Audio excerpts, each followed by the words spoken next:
呢個世界究竟有冇外星人？相信你同我都有諗過。今日用靚女雷諾曼睇下佢點睇。第一個問題係呢個宇宙上係咪已經存在其他外星生物？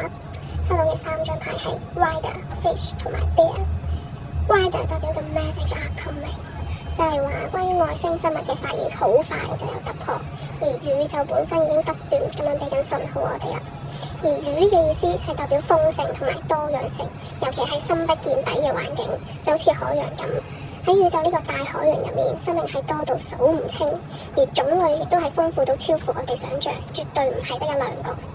而 Bear 代表力量同埋資源，呢啲外星生物唔係脆弱嘅微生物咁簡單，佢哋嘅生命可以仲堅毅過人類，擁有強大嘅文明、資源同埋掌控能力。所以話佢哋唔止存在，而且佢哋嘅種類都係極之豐富同埋強大。好，既然宇宙上面存在住好多唔同嘅外星生物，咁佢哋有冇嚟到地球呢？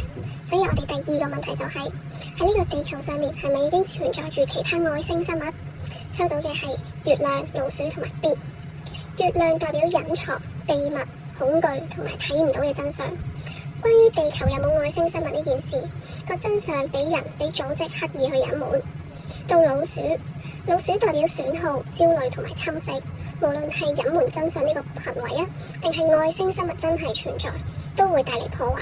佢就好似老鼠食嘢咁樣，靜雞雞、慢慢咁樣侵蝕人類同埋地球。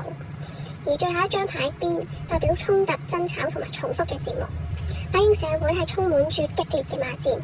如果外星人同我哋真係有接觸，成個過程係痛苦同埋強制，而唔係和平嘅。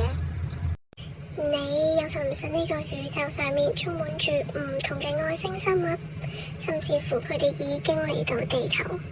歡迎你 like、share 同埋 comment 話我知。